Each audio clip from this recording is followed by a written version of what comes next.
Welcome back. Happy Friday. I hope you're excited for this weekend's worship with your community. Let's look at Mark chapter 6, verses 1 through 6. The Word of God says Jesus left there and went to his hometown, accompanied by his disciples. When the Sabbath came, he began to teach in the synagogue, and many who heard him were amazed. Where did this man get these things? They asked. What's this wisdom that has been given him? What are these remarkable miracles he is performing? Isn't this the carpenter? Isn't this Mary's son and brother of James, Joseph, Judas, and Simon? Aren't his sisters here with us? And they took offense at him. Jesus said to them, a prophet is not without honor except in his own town, among his relatives, and in his own home. He could not do any miracles there except lay his hands on a few sick people and heal them. He was amazed at their lack of faith. Many years ago, I worked with a pastor friend who grew up in the church we served together. Now he's a husband, a father, he has a beautiful daughter. He had matured and grown to be this really amazing guy, handling the responsibilities on his shoulders with confidence. But to some of the people at that church who've known him since his childhood, he's still that kid, that kid from the youth group, that troublemaker. They don't see the man in front of them. They see an old version of him that no longer exists. And I think Jesus knew that feeling because in Mark chapter 6 opens with him going back home to Nazareth, a place where everyone knew his name, but few recognized who he truly was. So in verse 2 and 3, it says, where did this man get these things? Isn't this the carpenter? Isn't this Mary's son? See, the tone isn't wonder, it's dismissal. Like they're saying, wait, this is the guy who built my chair, right?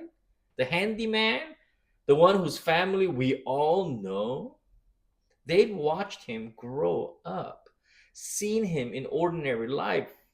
Now he's teaching with authority, healing the sick. They couldn't accept it. They couldn't get past the person they knew. See, their familiarity became a barrier. Instead of opening them to God's work, it hardened them. And that same pattern repeats in us. We think we know how God works.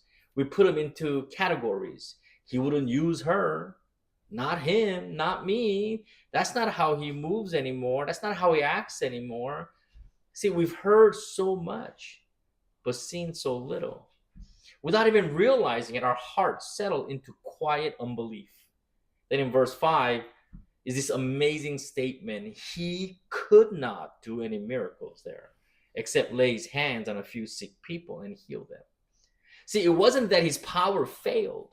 It wasn't that his authority was limited. The problem was their hearts. They didn't bring him faith.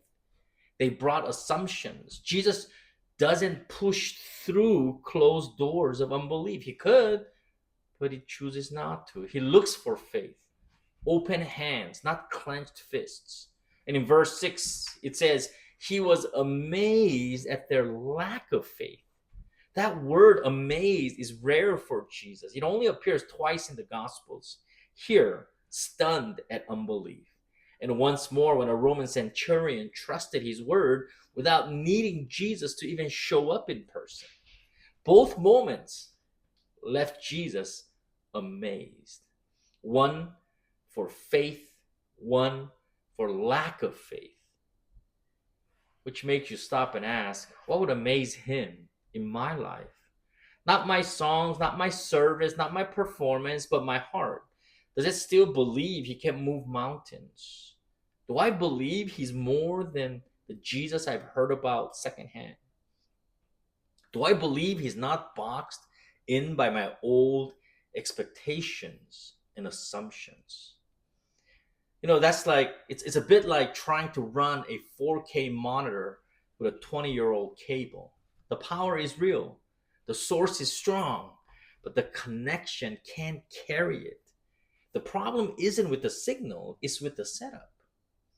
And that's what happens when we shrink our view of Jesus. When we settle for a version of Jesus based on our old memories or stale categories, we quietly assume he won't work in that part of our lives. So we just close it off.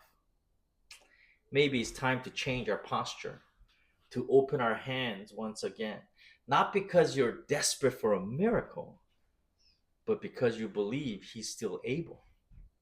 Don't let your old assumptions or your familiarity rob you of what he wants to do in your life. He's more than familiar, he's glorious, even in your hometown, even in you. And he's not only glorious, he wants to do the miracles in your life. Believe. God bless you, my friends. Click that like button so others can find us. Share.